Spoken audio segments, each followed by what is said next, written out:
Alors pour mesurer le bruit et la distorsion harmonique présente dans le courant électrique, moi j'utilise un petit appareil qui s'appelle le Mains Noise Analyzer de chez Blue Horizon. Donc il y a un appareil très simple qui donne un simple indice de mesure sans faire le distinguo entre le bruit et la distorsion. Donc il y a un indice qui va de 0 à 1000. Donc c'est un indice relativement arbitraire, mais l'appareil a au moins l'avantage d'être facile à comprendre et facile à utiliser. Donc je l'ai branché sur mon courant secteur. Donc là l'analyse, la mesure me donne un indice de 81. Donc ce qui n'est pas énorme, mais ce qui commence à être significatif.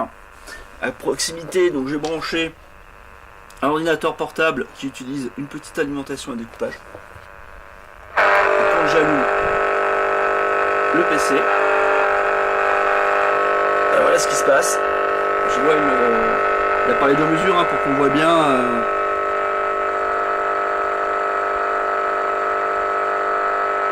l'incidence de l'appareil sur le courant électrique.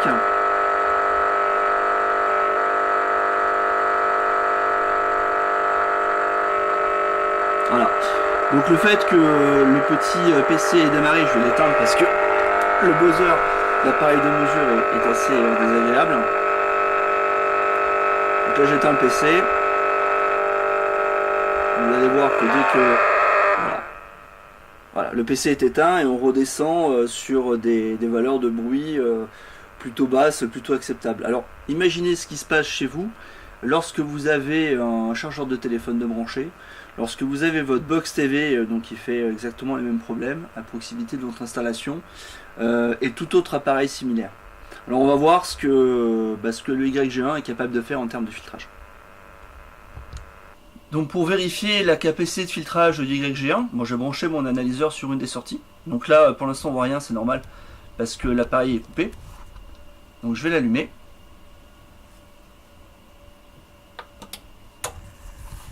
Voilà, on voit que ça commute, le courant arrive. Voilà, on arrive donc sur la capacité de filtrage maximale et on tombe à 0,04. Donc c'est quand même beaucoup mieux que ce qu'on avait tout à l'heure.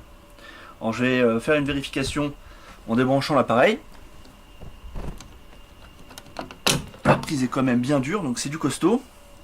Je rebranche mon analyseur donc sur la prise secteur. Voilà ce qui se passe. On a un fort indice.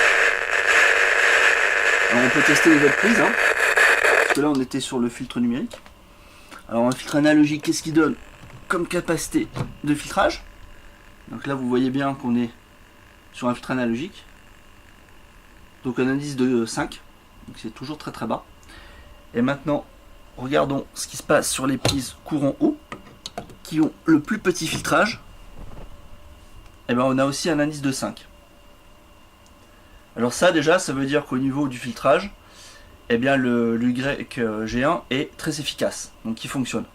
Là il n'y a absolument rien à dire. Donc je vais allumer le PC donc pour créer du parasite supplémentaire.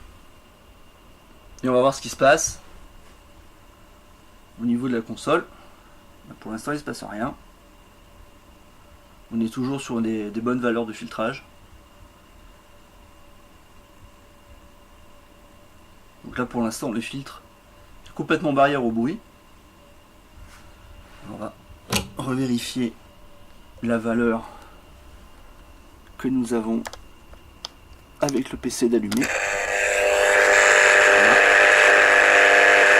Là cette fois-ci on a quand même une valeur qui est très importante. On a une indice de 200. Et donc voilà. Si je rebranche à la sortie numérique, on se retrouve simplement avec un indice de 4.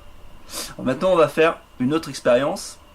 On va mesurer le parasitage entre les différentes prises. Alors, qu'est-ce que je vais faire? Je vais débrancher le PC et je vais le brancher sur la même prise, en tout cas sur la même zone de prise.